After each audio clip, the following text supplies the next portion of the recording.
Garments একটা order 3 জন 4 জন 5 জনকেও 5টা গার্মেন্টসও উনি সাবমিট করছে।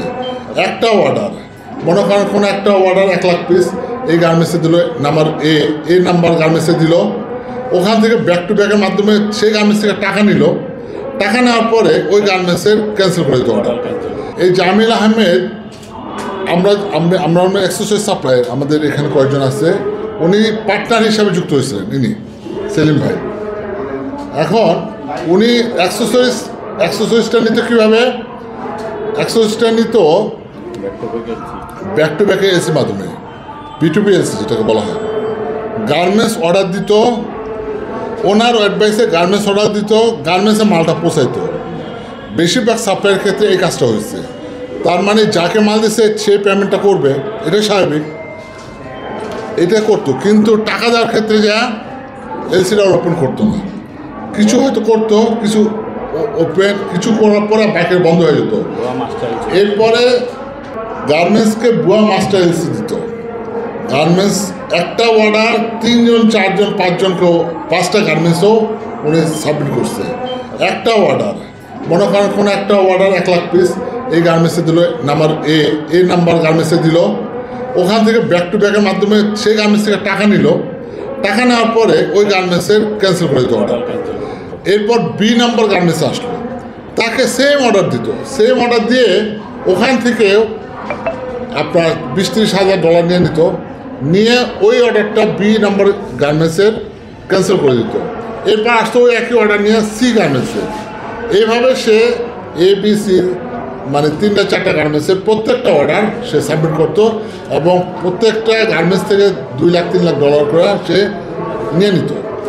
নিয়ে কী করতো, যারা অ্যাক্সেসরিজ দিচ্ছে তাদেরকে হুমকি ধুমকি দিত, সে ভয়ানক রকম হুমকি দিত। আওয়ামী আমলে গুলশান থানাটা তার কেনা ছিল, গুলশান থানার পুলিশ সবসময় তার অফিসে থাকতো। আর শেখ হেলালের বাড়ির পাশে তার অফিস, শেখ হেলালের বাড়ি হলো 9 নম্বর হাউস, আর ওনারটা ছিল 3 নম্বর। 7 নম্বর বাসাটা ছিল শেখ হেলালের, আর 3 নম্বর বাসাটা ছিল ওনার অফিস। শেখ হেলালের যত লেনদেন হইতো বেশিরভাগ লেনদেন এই তার অফিসে হইতো। আমরা এখানে এটা তার অফিসের এটা ওটা হলো তার অফিসের তার চেম্বার। তো এখানে সমস্ত চেম্বার, সমস্ত শেখার সাথে লেনদেন করতো যারা, তারা সবাই প্রথমে তার এখানে আসতো, বড় বড় ধরনের লেনদেন বা ছোটো হোক সবগুলো। সুতরাং আমরা তো প্রথমে বুঝতে পারি না যে তার চরিত্রটা এরকম, সুতরাং লেনদেন করার পরে বুঝতে পারলাম যে তার চরিত্রটা এরকম।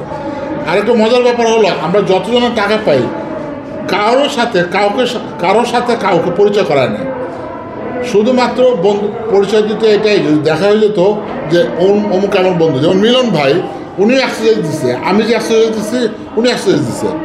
ওনার সাথে কালে হয়তো যখন দেখা হতো আমি জানতাম যে সে জামিলের খুবই পরম একজন বন্ধু।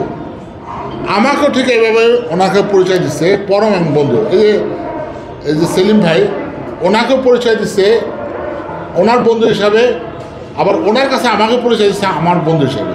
কিন্তু কখনো এক জায়গায় বসে কাজের নিয়ে কথা বলে না, বলতে দেয় না। আর তার অফিসটা এতটাই রেস্ট্রিক্টেড ছিল, মানে ভাবগাম্ভীর্যে ভরপুর, যে কোনো ব্যক্তি তার অফিসে ঢুকলে মাথা ঘুরে যাবে।